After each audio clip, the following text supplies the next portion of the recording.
Most everyone knows about the salmon and steelhead fishing in the Michiana area. Few people, though, know how great the warmwater fishing is in the rivers of Michiana. From smallmouth bass to pike to gar can be exceptional. Smallmouth bass fishing starts in May and lasts typically in October on the St. Joe and Yellow rivers, and it's about as good as it gets. The St. Joe River is a large, sprawling river, whereas the Yellow River is very secluded, private, and you rarely see another person. Once the water temperatures reach 72 degrees, we're normally throwing surface patterns like these poppers, but they eat crayfish patterns like the sleeper lizard or this smallmouth bugger just as well, especially when the water's below 72 degrees. Here's a typical day of smallmouth fishing on the St. Joe River. We're casting small crayfish patterns close to the bank, stripping real quickly, and we're looking for that line just to tighten up before the hook's set. Average fish in the St. Joe is about 12 inches. We do get a lot of nice ones as well, and they all fight like they're just great fish.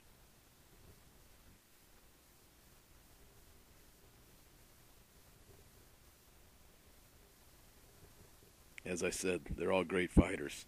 They fight, they fight, they fight. Smallmouth are definitely the bulldog of any fish. Inch for inch, the best fighting fish in fresh water, no question about it. This was Eric's first day of ever smallmouth fishing with a fly rod, and he caught at least 40 fish. It is very, very productive, and just a nice way to spend the day. Next video here is another strip technique with a crayfish imitation. See the short strips, the line will tighten up right now, and Scott from Connecticut's got a pig on here. I think this was one of our bigger fish from last year.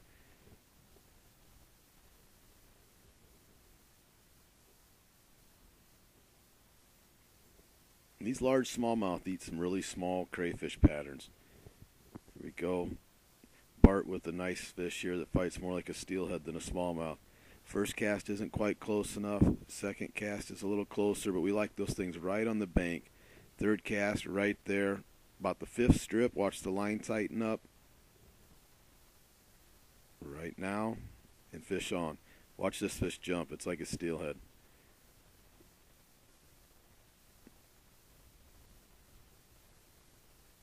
And straightens his rod out as it runs. If you've got a beginner that you want to get into fly fishing, a kid, a parent, a neighbor, there's nothing like smallmouth fishing on the St. Joe. The weather's nice. The fish are very, very cooperative. The technique is fairly simple, and it's nonstop action. For a young lady like this next shot, there's just nothing like it. I mean, it's just a guaranteed day of catching fish. It's about as guaranteed a day as I can have ever of fishing.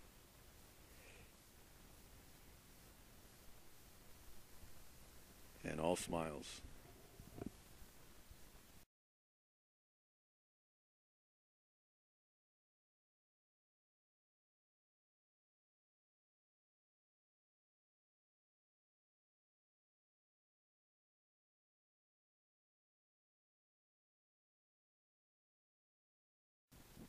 Next up is Longnose gar. These fish are typically fished for in conjunction with our smallmouth trips on the St. Joe River. Most of our fishing is sight fishing, as this next video can attest. All of those black things are fish. And when you find them that many fish in a pod, they're very aggressive. Watch this fly. It just hits the water and whammo. It's almost like they get competitive when you can find that many. Watch the rod tip get yanked back and forth by this 36-inch head. So much power in these fish. They also go aerial quite a bit. It's a great fish to fish for. Heat of the summer, 8 weights, sinking tip lines, and unweighted flies. The flies are actually made out of rope, which I'll show you here in a little bit. This was a really big fish from 2 years ago, just over 40 inches. We typically will hook fish over 45 every year, some even over 50. Landing them is a different story. They're tough to land, these big fish. But they're awesome when you do land them. Predatory fish, bait fish eaters, and prehistoric.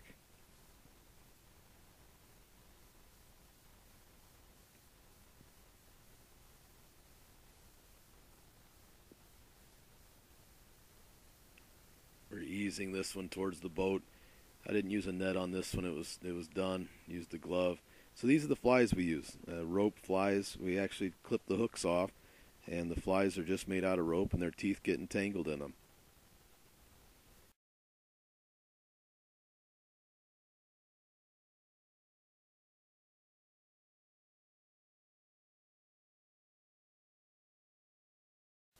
One of my absolute favorite things to do during the year is chase pike on the Yellow and Tippecanoe rivers from April to October.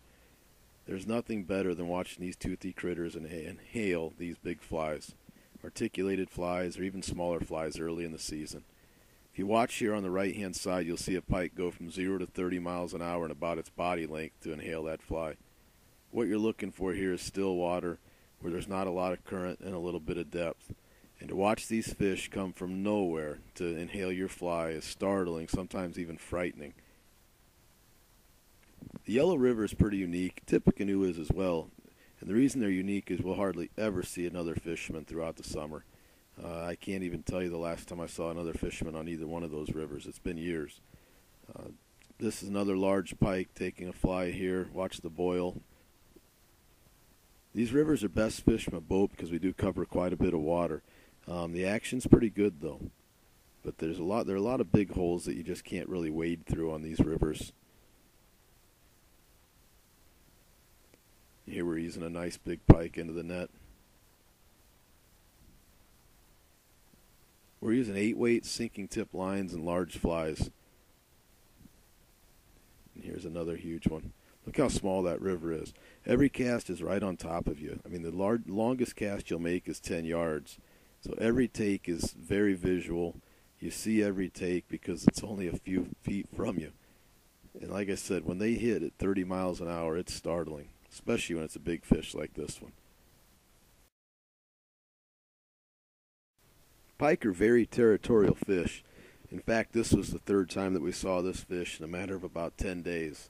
So as the summer goes on, especially in low water, those fish don't move around much, so we've got a pretty good idea of where they're at from day to day.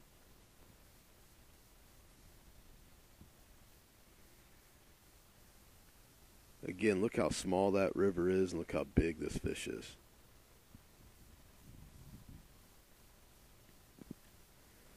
All of our guiding is catch and release, so this next shot you'll see is us easing this fish back into the river.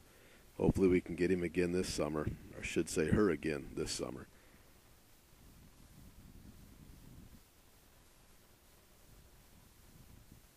Our fish average 28 to 30 inches, although every year we'll get a crack at a few over 40.